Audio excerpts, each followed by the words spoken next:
Actually हम लोग जो हैं, ये जो घटनाएं हो रही हैं, ये तमाम चीजें जो हैं, ये देश को एक लाफिंग स्टॉक बना रही हैं पूरे विश्व के सामने। साइंस के युग में जब हम डेवलपमेंट की बात करते हैं, किस तरह की डेवलपमेंट? हमको इकोनॉमिक डेवलपमेंट चाहिए, सोशल डेवलपमेंट चाहिए, ठीक है, साइंटिफिक डेवलपमेंट चाहिए, साइंटिफिक टेम्पर चाहिए। वो तमाम चीजों पे एक तरह से पोचा फेरा जा रहा है, इन तमाम चीजों को नकारा जा रहा है। और यही एक चीज है जो इस समय आगे जिसको बढ़ावा दिया जा रहा है, वो है कि आप बस अपना फेलियर को ढकने के लिए इस तरह की राजनीति को अपनाएं।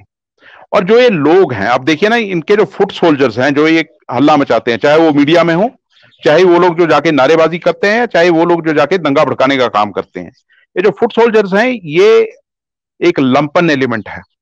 ये वो एलिमेंट है जिसे हिस्ट्री, केमिस्ट्री, माइथोलॉजी के बीच में कोई फर्क नहीं पता। ये वो एलिमेंट है जिसे आप नक्शा सामने रख देना भारत के किसी भी कोने में, और आप इतना पूछ लीजिए कि काशी कहां पर है, तो मैं कहता हूं 95% ऐसे होंगे जो उसको पिन पॉइंट नहीं कर सकेंगे उस चीज को।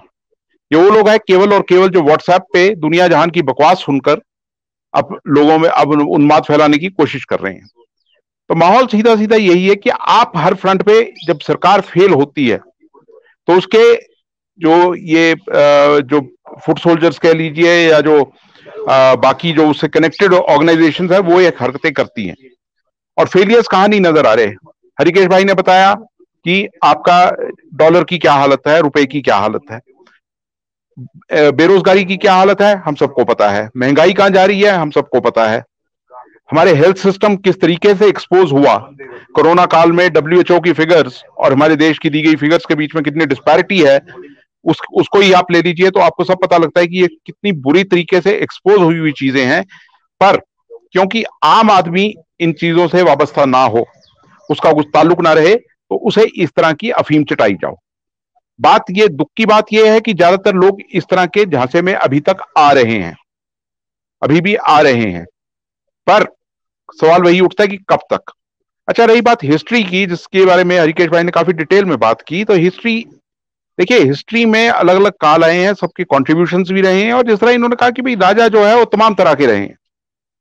पर आप जो हैं, किसी भी स्ट्रक्चर को आप डिक्लेयर कर दें शिवलिंग है, आप इस तरह की हरकतें जो हैं, हम सब जो बाबरी ध्वंस के बाद का जो मंजर हुआ इस देश में, बाबरी की जो पूरी मूवमेंट और उसके बाद का, हम आज तक उसने हमारी जो कमर तोड़ी है, हमारे आपसी भाईचारे की, हमारे देश में जो बाकी समस्याएं उठी हैं उसकी वजह से, और उससे हम आज तक उठ नहीं पाए हैं। और हरिकेश भाई बिल्कुल सही कह रहे थे कि आप आज ध्वंस कर दीजिए, आप आज कुछ उल्टी हरकत कर दीजिए, आपको तो बोलने में कंफ्यूजन ही क्रिएट करना है ना। मुझे याद है लिबरल कमीशन जब मैं अटेंड करता था, तो लाल कृष्ण आडवाणी का रोल हम सब जानते हैं। वो रथ यात्रा, उस दौरान हुए दंगे, उस दौरान हुई मौतें, बाबरी का ध्वंस, बाबरी के बाद जो दंगे हुए, कितने लोग मारे गए, कितनी जाने गई। और देखिए, एक एक जो सिटीजन का मरना है वो पूरे देश का नुकसान होता है, पूरा देश उसमें इन्वेस्ट करता है, उसकी पढ़ाई में, उसके रोजगार में, बाकी चीजों में। और लाल कृष्ण आडवाणी का वो लेख कि 6 दिसंबर 1992 मेरी जीवन का सबसे दुखद दिन था। अब देखिए, अब अपने आप में कितना विरोधाभास है इस चीज को लेकर, ठीक है ना। वही उसी लिबरल कमीशन में रुचिरा गुप्ता ने जब बताया कि किस तरीके पूरे हुड़दंगियों ने उनके साथ पूरी बदतमीजी की थी वहां पर, और उनसे पूछा था जस्टिस लिबरल ने कि क्या आपने किसी को कंप्लेंट नहीं किया था, तो उन्होंने एक शीर्ष के बीजेपी नेता का नाम लिया था और कहा था कि मैंने उन्हें जाके शिकायत लगाई थी कि मेरे साथ ऐसा हुआ, तो उन्होंने मुझे कहा था कि तुम ये ऐसा क्यों कह रही हो, चीनी खाओ, आज तो बहुत बड़ा काम हुआ है। तो आप कंफ्यूजन क्रिएट करेंगे, पर मतलब आपकी पूरी जो आउटलुक है डिस्ट्रक्टिव, देश के लिए बिल्कुल घातक। कायदे से तो आज हालत ये है इस सरकार की, और इसके जो आप कह लीजिए, जो नुमाइंदे कह लीजिए, एडमिनिस्ट्रेटिव ऑफिसर्स कह लीजिए, कि एक आम आदमी के सवालों का जवाब भी नहीं दे सकते, चाहे वो बेरोजगारी का मुद्दा है, चाहे महंगाई का मुद्दा है। हर जगह देखिए आप, स्कैम पे स्कैम बाहर आ रहे हैं। पर ठीक है, आपके पास एक मतलब आपका एम्बेडेड मीडिया है जो इन चीजों पे पर्दा डाले हुए। मैं अपने प्रदेश की बात करूं, आज भी ये सरकार, हमारी सरकार जो है, जयराम ठाकुर की सरकार, इनके मुंह पे एक फटा है तो एक पुलिस भर्ती का स्कैम फटा है जो रोज हेडलाइंस बना रहा है। अब उन हेडलाइंस को आप कैसे बदलेंगे? आप ऐसी बेतुकी बातें करके ही तो बदलेंगे। आपके पास कुछ अखबारें हैं, जैसा आप देंगे उनको इंस्ट्रक्शंस देंगे, वो वही खबरें चलाएंगी। तो आप कल की हेडलाइंस देख लीजिए, बनारस की हेडलाइन है, मेरे प्रदेश में पिछले कुछ समय से 2-3 बड़े मेजर स्कैम्स हुए हैं।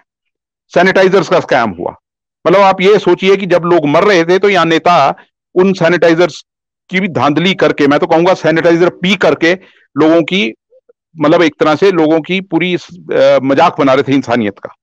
दूसरा ये स्कैम हुआ जिसको सबसे बड़ा स्कैम कहा जाता था कि पुलिस भर्ती घोटाला कहा जाता था, सबसे बड़ी रिक्रूटमेंट ड्राइव है, और ये सबसे बड़ा स्कैम उभर कर सामने आया जहां पर 6 से 8 लाख रुपए में क्वेश्चन पेपर बेचे गए।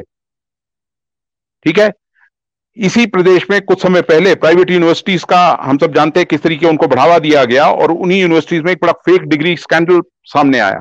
अब इन चीजों को आप लोगों के ध्यान से आप कैसे भटकाएंगे? तो सबसे शॉर्टेस्ट तरीका, जो ट्राइड टेस्टेड तरीका मैं कहूंगा इस पार्टी के लिए रहा है और इनके फुट सोल्जर्स के लिए रहा है या पूरी हिंदुत्व ब्रिगेड के लिए रहा है, वो यही रहा है ना कि आप ऐसे मुद्दे उठाइए। जिस प्रदेश में, जहां पर आप जानते हैं, आप उत्तराखंड में है, उत्तराखंड के पहाड़ों में कितनी पॉपुलेशन है मुस्लिम्स की? कुछ भी नहीं। फिर भी वहां पर क्या मुद्दे उठाए गए? मुस्लिम यूनिवर्सिटी का मुद्दा उठाया गया चुनाव में, हालिया चुनाव में। वही सब कुछ अब तैयारी हिमाचल में होने की है, क्योंकि यही ज्ञानवापी का मुद्दा रोज अखबारों में छाएगा, तो ऑटोमेटिकली लोग इस तरफ जाएंगे। तो खेल सीधा सीधा है कि आपको किसी तरह पावर में रहना है, और आप, क्योंकि आपके पास वो पॉजिटिव क्वालिटीज नहीं है पावर में रहने की, इसलिए आप इन चीजों का सहारा लेते हैं। जी राहुल। और आप हमसे जुड़े रहने के लिए सब्सक्राइब करें YouTube पर, फॉलो करें Twitter पर और लाइक करें Facebook पर। और ज्यादा जानकारी के लिए आपको टाइप करना होगा सिर्फ न्यूज नशा।